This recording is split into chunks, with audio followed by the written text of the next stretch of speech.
Welcome to humanitywins.net. Please read the important disclaimer on your screen. All of the content provided is for entertainment purposes only. It should not be taken as medical or legal advice. Please contact your doctor or lawyer if you require such advice. Thank you. The show starts right now.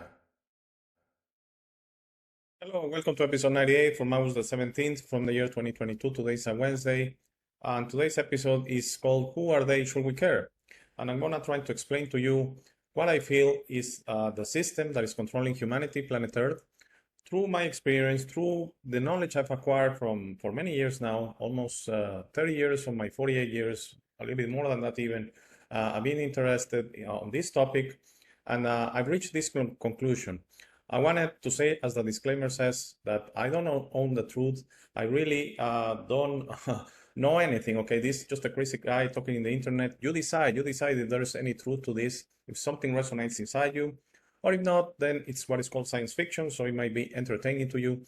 But if it bothers you, then stop the video and don't watch our videos anymore, because the intention is not to bother anyone, okay? So this episode is a kind of a remake from episode 2, and I'm it's not that I ran out of subjects, but I'm gonna start doing some remakes of the previous episodes, which, by the way, if you're watching on BitChute, I'm gonna make it very easy to you to find the older channel, okay? It's gonna have episodes 1 to 91 only, and it's gonna be on humanitywins.net/old, okay? So I'm gonna try to include that on every episode at the end. Just a friendly reminder that if you are a new subscriber on the new BitChute channel, we had to split channels. There's a reason for it. I'm not gonna go into it. If you're a new subscriber, we're gathering subscribers with 2 videos from the chat with Tony. That went very well. Apparently, it was very polarizing. A lot of up votes, down votes. A lot of people liked it. That was the intention, okay, to make you think in a way, to see if something resonated inside you, okay? So I know I said yesterday I was not going to make an episode this week until Friday, but I wanted to get this one out because this is one of the most important topics right now to discuss. Who are they really? Who are we fighting in a way? And you are going to be surprised by my response, because I don't think we're going to do any fighting, okay? There's no chance, and it's not the way to go fighting the system. It's not the way we're going to liberate from the system through violence, okay? We don't operate like them. So Tony appeared, by the way, on Waking the Future last Saturday. That episode went also very nice, very polarizing episode, 1 hour and 43 minutes. So if you're not a subscriber of Waking the Future, please go there. I mean, it's a channel that I align very much with. This is basically the only channel I'm following right now. I see things here and there from other channels, but really, if you haven't subscribed to Waking the Future, you might want to check them out. You decide if it's something that resonates with you, if it's something that you feel comfortable with, if you enjoy. That's the most important thing. And on all episodes, the link to Waking the Future under awaken-attire.com shop is on the show notes, okay? And if you have any questions, just send me an email to hey@humanitywins.net. I respond to all emails, including threats, including insults. I do respond. I just thank you for the message, and that's it. I'm not going to engage, okay? But all emails are responded, okay? So please, whatever you want to talk, if you are afraid about something, just email me. I'm very happy to say tens of people, since I started the channel in February, tens of people have emailed me, and I have had private email chats with them, even on recorded, Zoom calls or only audio calls. And I try as much as I can just to share my experience, because I'm no one. I'm really no one. I'm not special. I'm not blessed. I'm just a regular guy, okay? But I try to share with you this change that happened in me, that I decided to go with the heart, with the feeling, okay? Feel things. And I think there's something more important there that we can do through rationalizing, and making everything go through our brain, okay? So basically, who are they? Should we care? Okay, I align with the school of thoughts that we are under a non-early force that came here to Earth many years ago. I mean, thousands and thousands of years ago. There was 2 school of thoughts that they came here around 285,000 years ago, and another one that it was before, 480,000. I think there's some confusion there, because I think one civilization came before than the other, and what I understand, my opinion, is first the Anunnaki from planet Nibiru, okay? They came here looking for gold around 500,000 years ago, 480,000 approximately. I mean, I don't know the exact date, okay? It's very rough to have this information, but it's around 500,000 years ago. Humans, we were not primates at the time. We were a civilization. We were primitive, if you want to call it like that, but we had consciousness. Okay, that's what I believe. Because then the school of thought is that actually these invading forces gave us consciousness. Okay, we were like dogs. Okay, that what I believe of dogs, they are intuitive. They respond by natural intuition. That's it. That's why you can show a dog a few tricks, but at the end, it's not doesn't have the intuition to understand what's going on. Everything is through repetition. Okay, it's animal intuition. That we have it as well. That's what keeps you alive when there's danger, and that's all animal intuition. That fight and flight system, all of that is the same system that all other plants and animals, not only animals, get on planet Earth, and that's the law of balance, because everyone gets a fair chance here on planet Earth. Okay, there are no lesser beings as well. We're different, of course. We're not like birds or fish. Everyone has different capabilities in that sense, physical characteristics.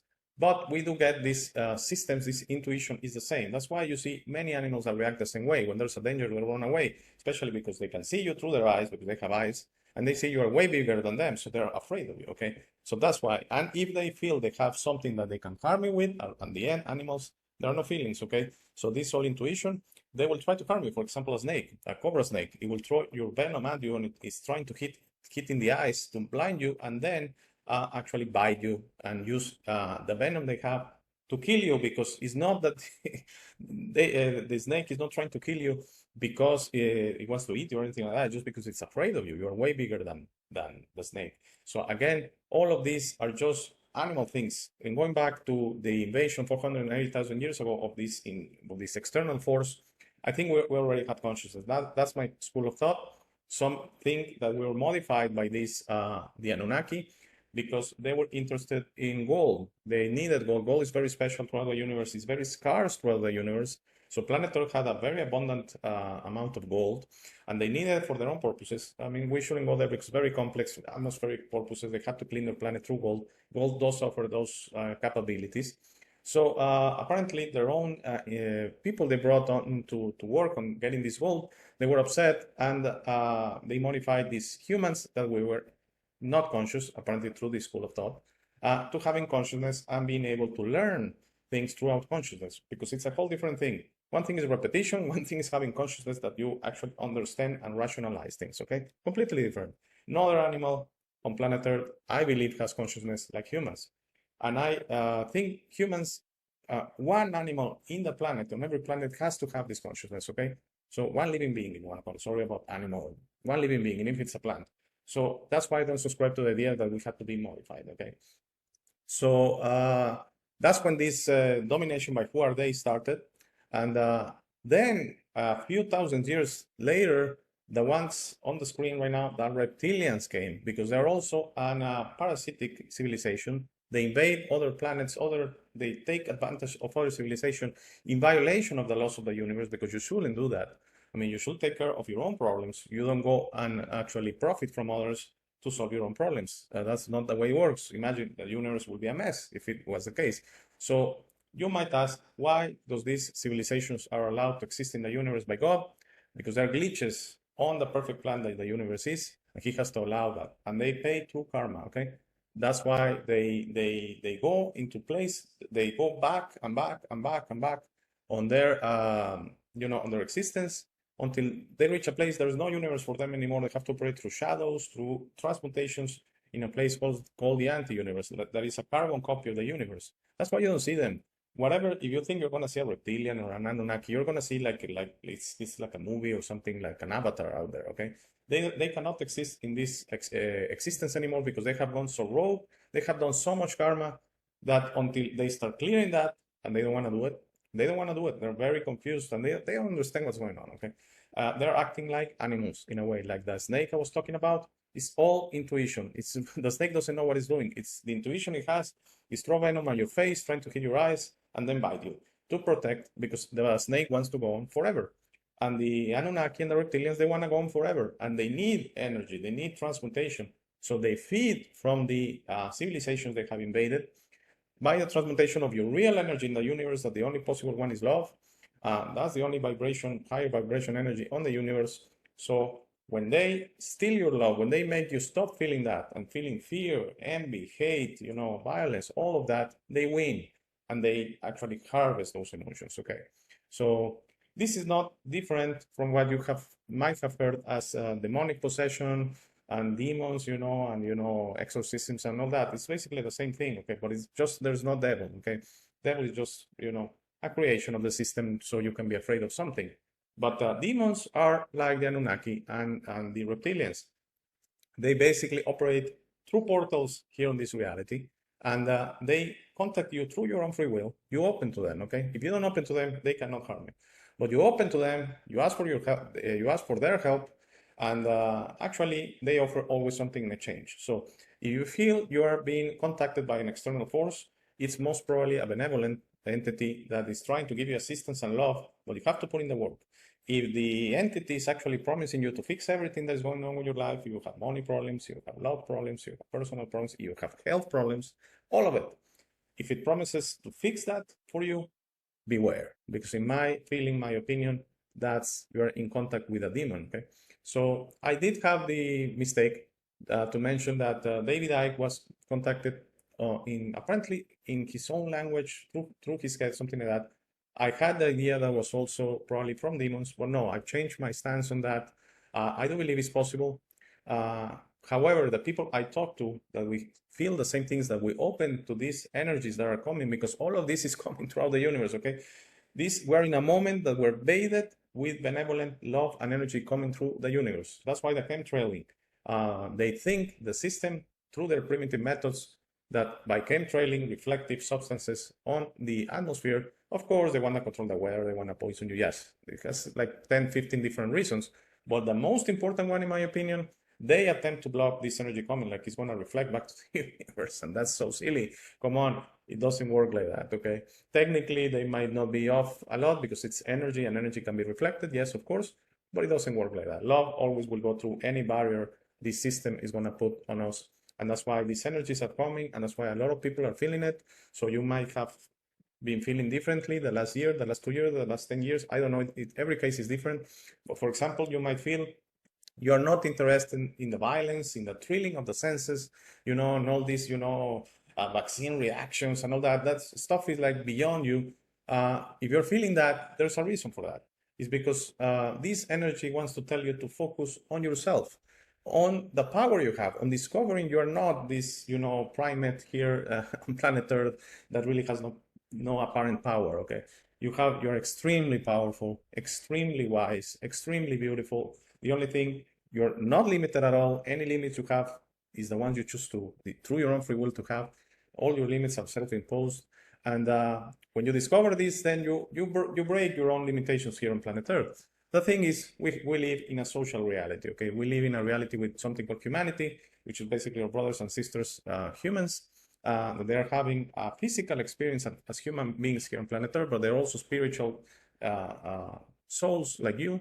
And I've heard, just want to say the word soul, the word spirit. Apparently the word soul is wrong. I don't care. I don't put any weight to words. You know what I'm talking about when I talk about a soul. It's not limiting at all.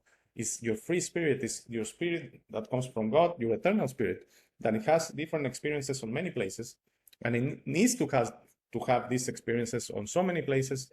So you learn everything you need to learn to become an ascended master, which is your goal, is your mission on life, is to become a beacon of love and guidance throughout the universe, just being a system of love. Similar to these billions of beacons of love and guidance that are very interested in planet Earth right now, because they want this control by the system to end. It has been enough, okay? And you might ask why there's not a war like QAnon.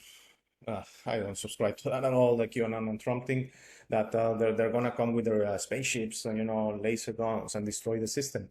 No, it doesn't work like that. They do question these beings because they still have to participate in a way through the karma reality, saying we cannot interfere because the law of not interference. But what are you doing with planet Earth? And they claim that we need guardianship, okay? That we're like children, that we cannot be here alone. So they still have to control us through the system as you know it, the government, the hierarchies, the medical and financial system, and many other control systems, everything that you go through your life.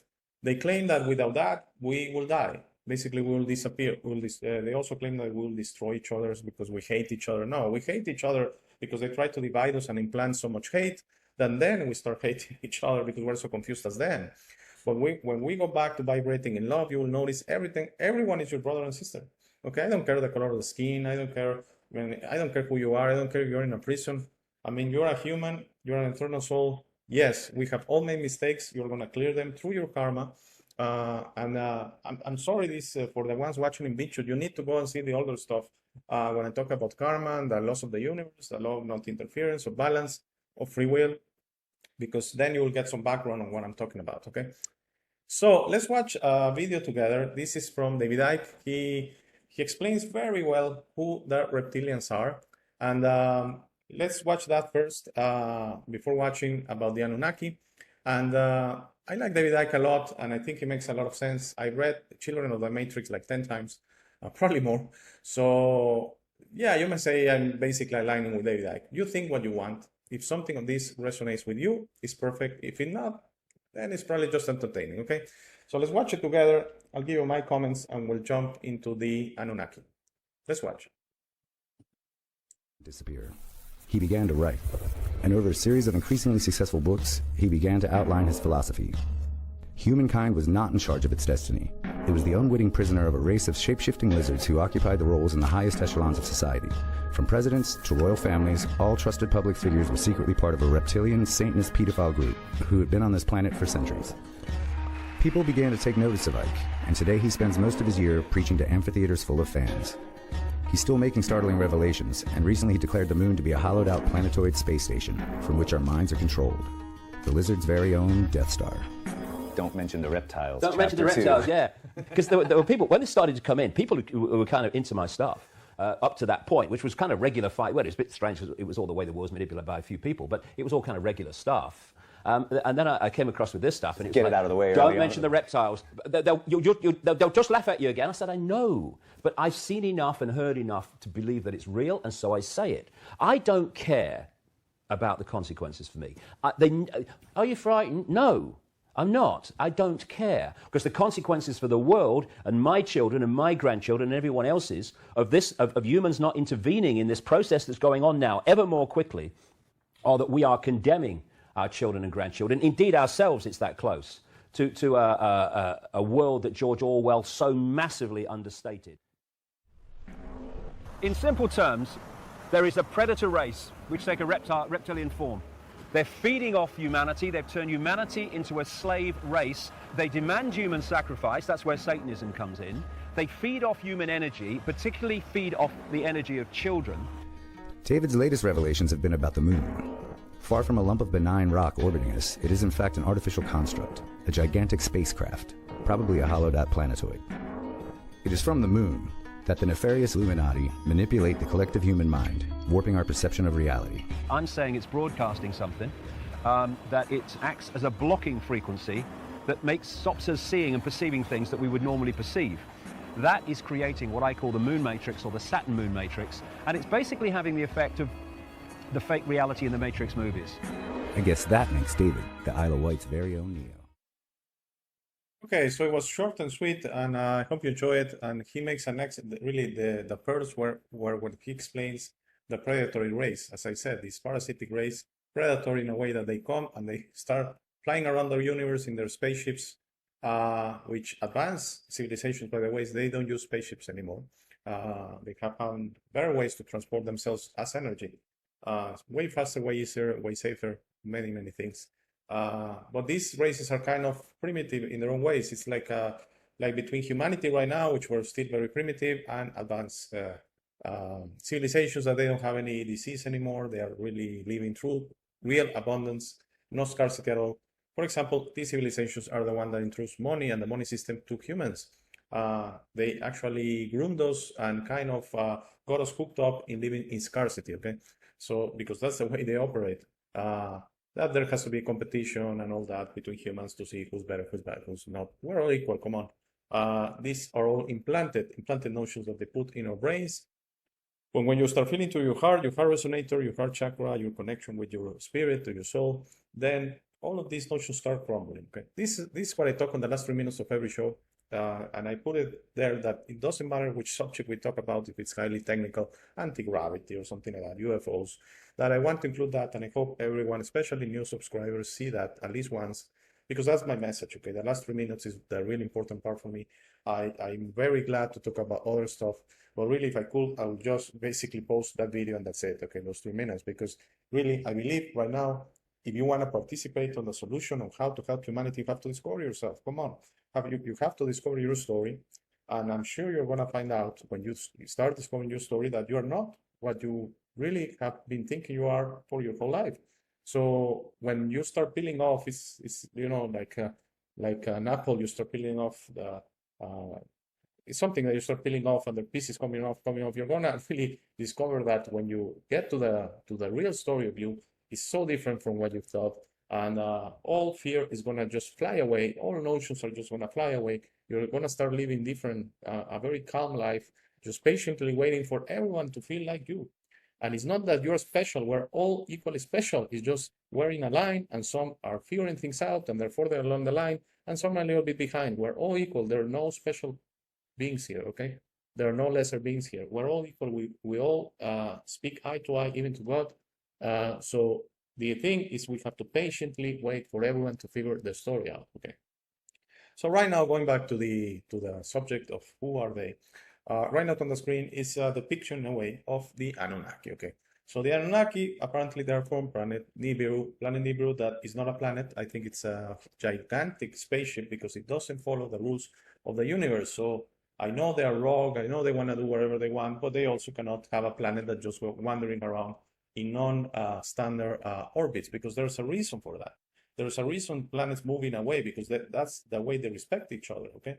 So they don't go nearby that gravity, which is basically electromagnetic pull, actually makes them strike each other. So Nibiru plays quite dangerously with those rules and wanders around the universe. So it's a spaceship. It's really not a planet.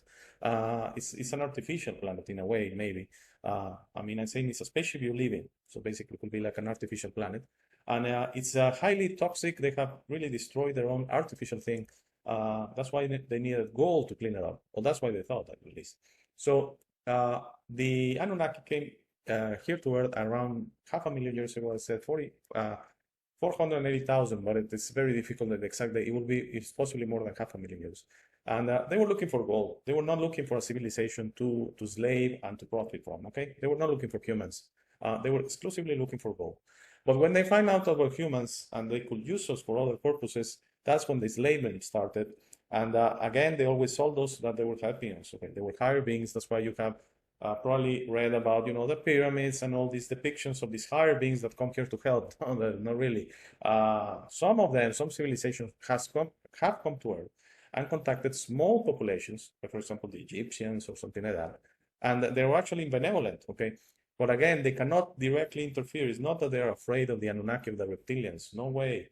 Is they cannot interfere in what is going on planet Earth. We humans are the only ones that can break this. We humans, humanity has to be. So I'm sorry, there is no savior coming. There's no one coming. God is not going to intervene, because again, God made the rules and has to respect the rules. Okay, even He has to play by the rules. So the rules are we cannot intervene whatever is going on. So I read a comment on one of my previous recent episodes. Someone said, so you are in favor of, you know, drinking blood of children? Of course not. Come on. I mean, please don't do those comments because they're really evil in a way. How can we be in favor of that? I'm just saying we cannot intervene, okay? We cannot intervene because that will be playing the executioner. That will be actually us fighting fire with fire, okay? It's awful those things are happening in this world. And many other, just don't concentrate on that. Many other, 2 children and 2 adults. It's awful, awful, awful. What we do with Africa is awful. 10 million children go to sleep in Africa every day and then don't wake up. They die of hunger, which is a death that is similar to suffocation or drowning, okay? 10,000 a day, okay? So, of course, it's awful if they're drinking blood of children or raping children and all that. All of that is horrible. Like my mind, my heart cannot even go through that. But I still stand by the assessment that we're not executioners. Justice doesn't work that way. Justice works through karma, okay? So the best way to try to break that spell is actually humanity to raise up and say to this force that is still having a stronghold that they claim this is a guardianship, that they're just guarding us because we're children and they're adults, to say, you know what, we're adults as well. We're adults as well, and we can take care of ourselves, and we're going to build a new system, the new world, not the new world order, the new world, okay? Because their system is the artificial one, the new world order, that they want to depict it as similar as the new world, so you buy into that. So you probably heard about it, you're not going to own anything, you're going to be happy. No, the new world is going to be a world of true abundance, okay? First of all, physically, you're going to be much better, because everything from food, energy, all of that is going to be based on different things that are much better for you. Right now, all technology is to harm you.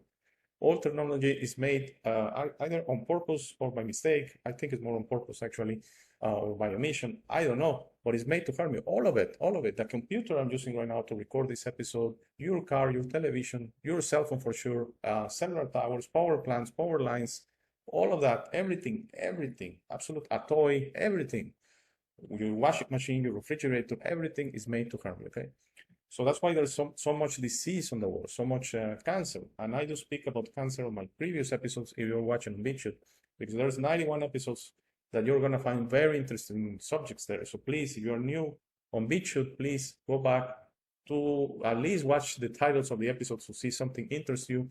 It's humanitywins.net/old. I'm going to make, it's still not valid, but after I stop recording this episode, the first thing I'm going to do is make that URL valid. humanitywins.net/old will take you on BitChute to the first 91 episodes, okay? Episodes 92 to 98, they are on the regular channel you're watching right now. So I apologize. Going back to the subject. So the Anunnaki came, and I think they said, you know, we can take all the gold, that's fine, but there's also this civilization that we can profit from. And then after the fact, the reptilians came, but you know, even in rock civilizations, there are levels. So it's like a gang, and then a meaner gang comes, and you say, you know, you're going to work for us, you know, because we're meaner than you. We're, you know, we are both rogue. We both work through violence, so we can be more violent than you, and we can destroy you. So the Anunnaki, of course, said yes. Reptilians will work for you. So this is a partnership, okay? There's also a third civilization that comes into play, but they're basically robots, which are the Greys. I didn't include anything about the Greys on this episode as far as a video, but they are the remnants of another civilization that they destroyed themselves through making everything artificial. Their health went, so because they don't want to cease existing, they created this AI, these robots that replace them. And I'm sorry if I laugh, because it's the story they want to sell us right now. Okay, to embrace transhumanism, which is basically mixing technology with humanity, because if not, we're going to be destroyed. It's the same story of the Greys. It happened, I believe it happened around 1 million years ago, probably more, that they basically destroyed themselves. But in order to keep something going, they built these robots on their image that they're basically AI. So they're emotionless, they're basically executioners. So they use the Greys for basically tasks. So if you want to see this partnership, the Greys are really the soldiers, and the Anunnaki are like the handlers, and I believe the reptilians are the bosses, okay? So, and they have, of course, human partnership. Of course. I'm not saying, you know, the presidents and prime ministers and all government. No, they're human. They're human. Some say they're hybrid. I don't know if I subscribe to that. Like, you know, some kind of transhuman, you know, mixed with the, you know, alien. That sounds very far-fetched. I think they're just regular humans that they have been promised that if they participate, you know, destroying their own brothers and sister humans, they themselves are going to be, you know, rewarded with eternal life or whatever they promise. Because again, because you don't discover yourself, you don't love yourself, you don't know your story, then of course the promise of eternal life and eternal wealth doesn't sound that bad. Because of course you're not vibrating in love, you're vibrating in fear and hate and, you know, and ego, attachment, ego-centering. You're so away from the self that you're so close to the ego that, of course, I mean, just wrap your mind about that. I mean, of course, they're gonna be humans that accept it. Yeah, I'm gonna do whatever you say. I need to kill 1 million, no problem. But I'm gonna be safe. My family is gonna be safe, so I'll take it.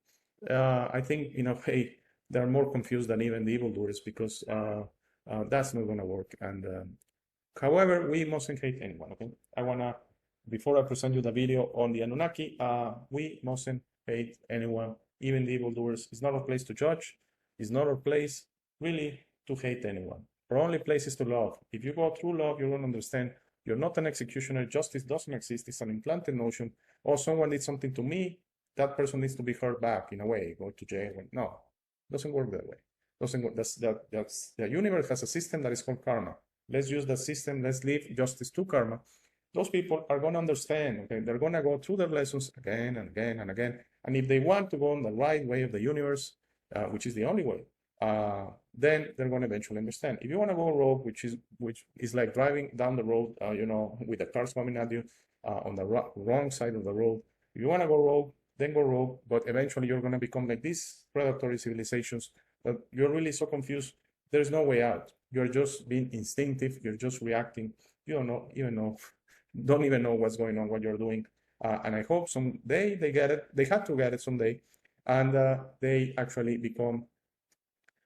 they start going the right way, and they will have to put in all the work through karma to clear everything they have done to humans and other civilizations, not only humans, other civilizations on other, star systems and planets. And they will have to clear all of that to come back and start the road to becoming a beacon of love and guidance, because God only creates spirits, only creates beings that their end mission is to be a beacon of love and guidance. So if I can kind of got inspired on this one, it has been going for a while. Let's watch the video, something like 5 minutes, and I'm going to give you my final thoughts. The history of the first civilizations is full of great events and mysteries that arouse the curiosity of many.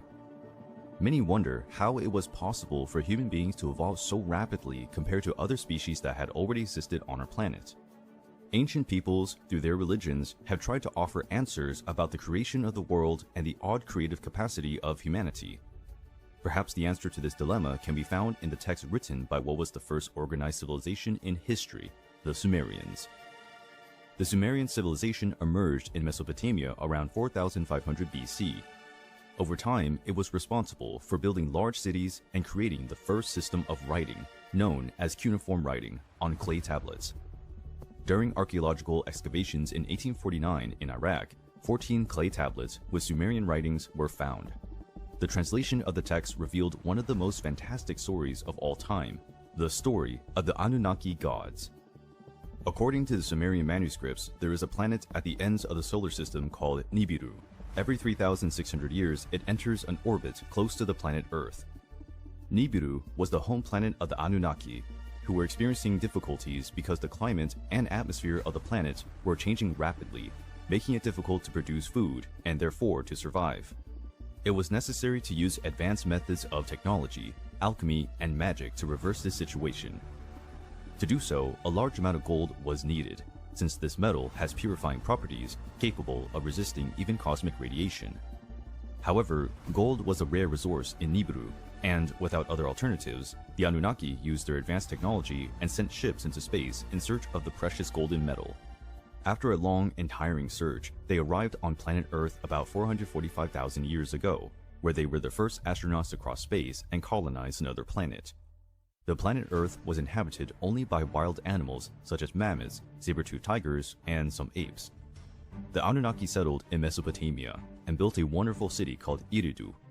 In this city, there was a splendorous garden full of fruit trees and animals. The garden created by the Anunnaki was named Eden, and the first favorite place of the astronaut gods. Shortly after, gold extraction began in underground mines. To do the heavy tasks, they brought with them slaves from another alien race, the Igigi. After years of forced labor and humiliation, the Igigi rebelled against the Anunnaki, giving rise to the first war on Earth. The Igigi were defeated and decimated. The Anunnaki needed new workers. The solution was to create a new race of intelligent beings, able to work, but more harmless than the Igigi. The Anunnaki combined their genes with the ancestors of human beings, creating a hybrid and submissive race at their command. This genetic fusion did not go very well at first. Strange beings came to life, like the Nephilim giants, which, although extraordinarily strong, were devoid of intelligence and self-control. The first man to emerge from this successful genetic combination was named Adamu. Compared to human beings, the Anunnaki were incredibly tall and strong, and their weapons would be more than enough to control another possible rebellion. Over time, humans developed the ability to speak and learn from the Anunnaki, to take care of plantations and build houses made of clay and stone. The Anunnaki came to like human beings. They even allowed them to live in their city and attend the sacred garden, but gave explicit orders not to reproduce too much. Against the will of the gods, human beings began to procreate quickly, which caused overpopulation in the city. Many people were expelled from Eden and Eridu, and condemned to live in exile in wildlands. After a few millennia, the planet Nibiru approached the Earth again. Nibiru's gravitational field was so strong that it adversely affected the Earth's natural conditions. There was an increase in the temperature of the planet, and the glaciers melted, rapidly raising the level of the oceans and causing constant rain. A great flood ravaged the Earth, and the city of Eridu was doomed to submerge. To save their creation, the Anunnaki created large boats that floated for days to normal water level. In this part, it is not clear whether the boats floated on the water or whether the boats were ships hovering in the sky. After their city was destroyed, the Anunnaki decided to return to Nibiru. But before they left, they gave human beings knowledge of architecture, mathematics, music, and writing. They also taught them how to establish a monarchy system, where some leaders kept their bloodline inherited for the Anunnaki pure, with the right to command others. They also ordered the construction of temples known as ziggurats, aligned with the constellations. These would one day guide the Anunnaki back to Earth. The Sumerian texts do not determine how many Anunnaki there are, but they quote some as the main ones. The most powerful deity in Sumerian mythology was An, or Anu, according to Akkadian calligraphy. Anu was the personification of heaven and possessed infinite wisdom. He was the oldest and most venerable of the gods, with sanctuaries in almost all Sumerian cities. The goddess Ki represented the earth and Anu's wife. The union between Anu and Ki gave birth to Anunnaki, a word that can be translated as children of heaven and earth. The first Anunnaki was Enlil, lord of the air, winds, storms, and responsible for keeping heaven and earth at a safe distance. Enki was the mighty god of the oceans and rivers, the patron of the city of Eridu. Later, his cult reached other peoples such as the Canaanites, Hittites, and Horites. The moon also had a ruler, Nanna, worshipped as a god of wisdom and curiosity, responsible for teaching scientific and astronomical concepts to human beings. The god Utu was the personification of the sun and defender of justice, truth, and morality. Utu traveled through the heavens in his sacred carriage, emitting a brilliance capable of illuminating the world. The goddess Inanna was Utu's twin sister and goddess of fertility, war, and political power, also called the Heavenly Queen. She was one of the most cultured goddesses of Mesopotamia, adopted by Akkadians, Babylonians, and Assyrians under the name of Ishtar. The cult of the Anunnaki was shared by many Mesopotamian peoples, adding new stories and divinities with the advancement of time, but always maintaining a very detailed essence. The history of the Anunnaki, written by the Sumerians, is full of scientific and astronomical references, very advanced for the time in which they were written. The knowledge is still one of the greatest mysteries of humanity. Okay, so I hope you enjoyed that one. It's the mainstream explanation of the Anunnaki. As I said, they conquered, they modified us genetically. So humans were born apparently from the intervention of the Anunnaki with animal form here, an animal species here on planet Earth, and probably a primate. So no, I don't subscribe to that one, all right?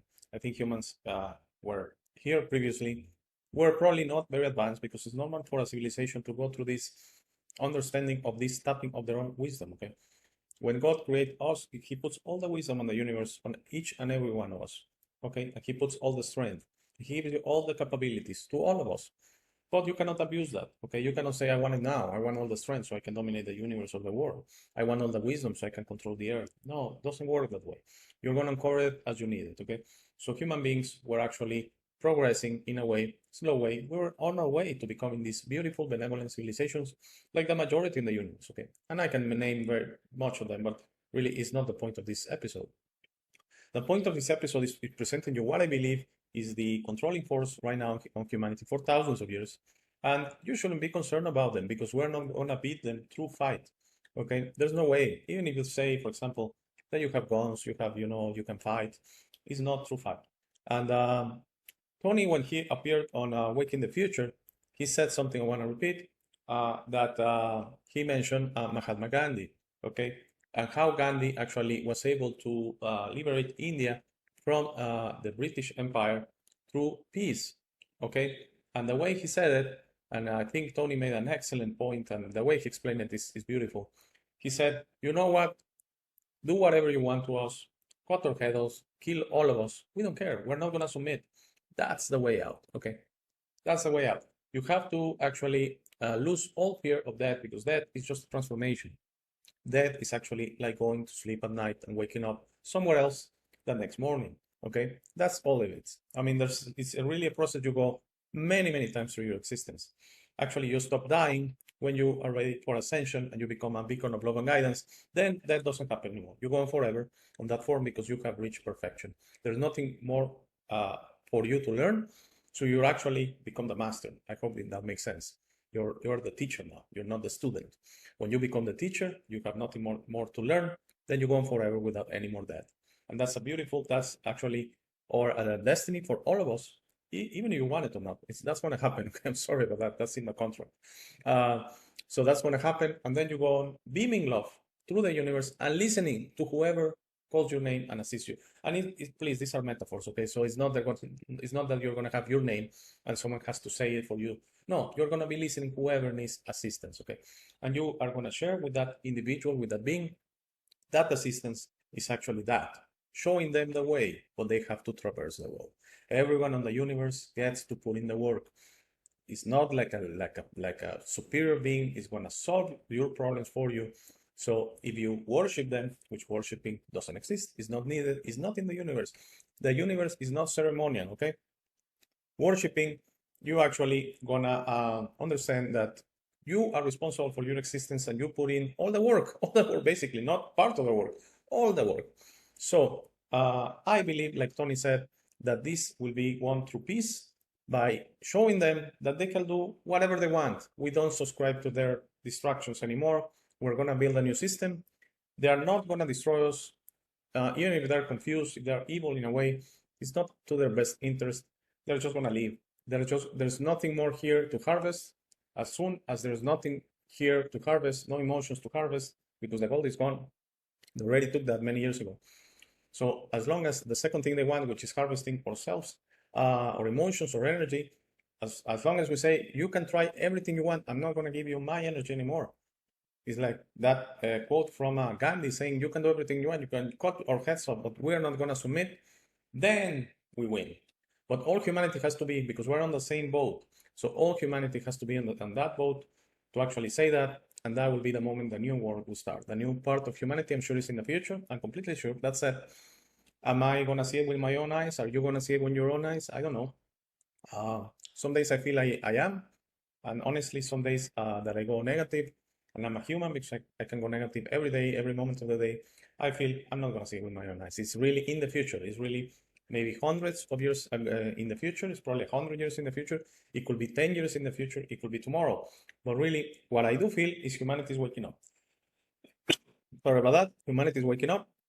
And we're really on the pace, on the road to reach that destination of one day saying, you know what, evildoers, you know what, force that controls Earth, force that controls humanity, we're not going to submit it anymore. You can do everything you want. You can throw stuff in the atmosphere. You can inject us 200 times each. We're not going to submit anymore. And that's the moment. That's the moment humanity will go into another stage of building a new system called the New World. And I will speak about the New World on a further episode, because I'm kind of redoing all the older stuff in a different way. And this episode is very related to episode 2, but that was highly technical. I went into a lot of details. This is more emotional. This is more sharing with you. We shouldn't be concerned about the details because we're not going to beat them that way. I want to end this episode with a quote from someone I like very much. Is Rumi. He's a poet. He was born in Turkey in the 13th century. And if you go and look for Rumi's poetry, I'm sure you're going to like it because it resonates with me so much. Really, one very anonymous being that he had an uneventful life in a way, and we're so lucky to have his poetry to read it. So yesterday I was clever, so I wanted to change the world. Today I am wise, so I'm changing myself. So I'll end it with that. Please stay for the last 3 minutes of the show. Have an excellent Wednesday. My suggestion, enjoy with family and friends, but through your own free will, you decide. Take care. If everything is okay, I shall see you back. Thank you for making it to this part of the video. This is my favorite part. This is where I suggest to you that you discover yourself. You are not what you have been groomed to believe. You are this incredible being without limits that has eternal life, amazing strength, infinite wisdom, and a big, beautiful heart. All your limits are always self-imposed. Your best version in this reality is inside you. Your only mission on this life is to become a beacon of love and guidance. This version is ready to be discovered today. How do you discover yourself? The discovery process is a personal one. No one can do it for you. Dedicate 5 minutes a day to talk to yourself and the universe. Request to be connected and ask, who am I? Where do I come from? You will start getting signs, breadcrumbs, and signals. You will notice how your notions about those realities start disappearing. No more hierarchies, no more competition, no more complaining, no more depending on others. Discovering yourself equals to breaking your matrix. Your self-imposed limits will fall, and you will be ready to serve humanity and help break this spell and deception on us. But you must be patient to allow others to wake up at their time, through their own free will. That will be really soon, you will see, and that will start a new world.